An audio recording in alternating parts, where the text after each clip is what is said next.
Mantan berusaha menjauh sejauh-jauhnya dari kita. Dan sepertinya ya kita tidak melakukan apapun juga. Dia blokir, ya kita diam. Dia mencari pengganti kita, ya kita biarkan. Tetapi di dalam diamnya kita, sebenarnya kan kita tidak diam-diam saja juga. Ya, ada begitu banyak hal yang kita lakukan justru di dalam sesuatu yang terlihat diam tadi. Jadi seperti halnya air, sungai ya. Kalau air beriak tanda tak dalam, begitu kan kata orang-orang tua kita dulu. Tetapi kalau air itu diam menghanyutkan, artinya air yang diam itu di bawahnya tidak bisa ditebak karena dia dalam. Nah, jadi di dalam diamnya kita itu justru ada begitu banyak hal yang kita lakukan tetapi tidak kelihatan.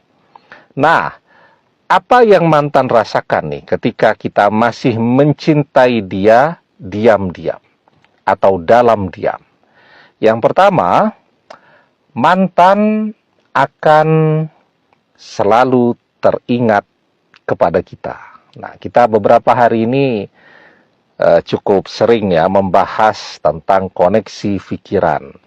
Kalau teman-teman yang baru menemukan channel ini, ada sebuah penelitian judulnya Interbrain, ya, penelitian dari Profesor Digby Tatum, Sheffield University tentang koneksi pikiran.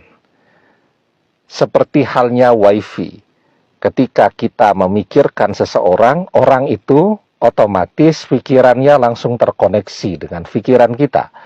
Nah, ketika orang masih mencintai, otomatis dia akan tetap sering memikirkan orang yang ia cintai. Ya, ketika dia memikirkan, secara otomatis pikiran dia terkoneksi dengan orang yang dia pikirkan. Ketika kita masih mencintai mantan, kan otomatis kita masih cukup sering memikirkan mantan. Bahkan mungkin setiap hari memikirkan mantan. Nah, saat kita memikirkan mantan itu, pikiran kita terkoneksi dengan pikiran mantan, yang membuat mantan jadi teringat kita. Nah, maka itu yang pertama yang akan mantan rasakan. Ketika kita masih mencintai dia, maka mantan akan tetap selalu teringat kepada kita. Walaupun ya, kalau ada yang ingin melupakan mantan, tentu itu jauh lebih baik, ya. Tapi kan juga yang mau melupakan mantannya itu tidak banyak, ya. Lebih banyak orang yang tetap merawat kenangan-kenangannya bersama dengan mantannya. Yang kedua, mantan akan mengalami kesulitan. Kalau dia mencari pengganti, dia akan mengalami kesulitan untuk mendapatkan pengganti kita. Kalau dia sudah mengkhianati kita, maka dia akan menemui kegagalan bersama orang ketiga tadi. Kenapa demikian? Karena di dalam diam kita tadi, kita kan masih akan terus berdoa. Walaupun doa itu tidak pernah kita ceritakan, tidak pernah kita posting di media sosial, kan ada ya orang yang kalau berdoa dia posting tuh isi doanya di media sosialnya, tapi kita tidak, kita berdoa sembunyi-sembunyi, kita berdoa diam-diam, maka doa kita itu akan memberikan pengaruh yang sangat kuat di dalam kehidupan mantan. Kita berdoa agar mantan jadi jodoh kita. Dan ketika Allah kabulkan doa kita, maka sekuat apapun mantan berusaha mencari pengganti kita, dia akan terus mengalami kegagalan. Ya, nah, jadi itu yang mantan rasakan. Dia akan gagal terus tuh.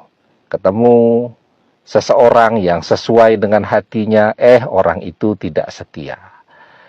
Ketemu dengan seseorang yang sesuai dengan tipenya, orang itu sudah punya pasangan, dan seterusnya. Nah, jadi mantan akan selalu menemui kegagalan ketika dia mencari pengganti kita dan menunggu waktu saja untuk mantan menyadari, kok saya gagal terus ya mencari pengganti ini. Nah, pada akhirnya dia akan bisa menyimpulkan bahwa ternyata kita adalah jodoh sejatinya.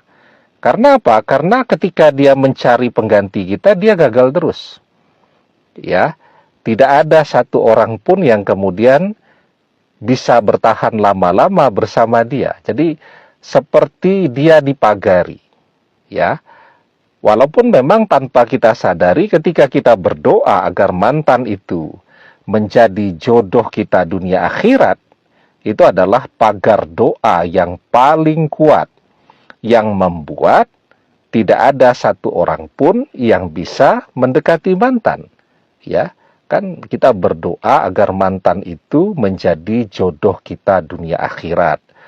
Ada juga yang menambahkan doanya agar mantan itu tidak bisa didekati oleh orang lain. Jadi cuma dia yang bisa mendekati. Ada juga yang menambahkan doanya bahkan jangan sampai mantan itu bisa disentuh oleh orang lain. Doa-doa inilah yang kemudian menjadi pagar yang sangat kuat yang membuat mantan tidak bisa didekati oleh orang lain atau selalu menemui kegagalan ketika mencoba mencari pengganti kita.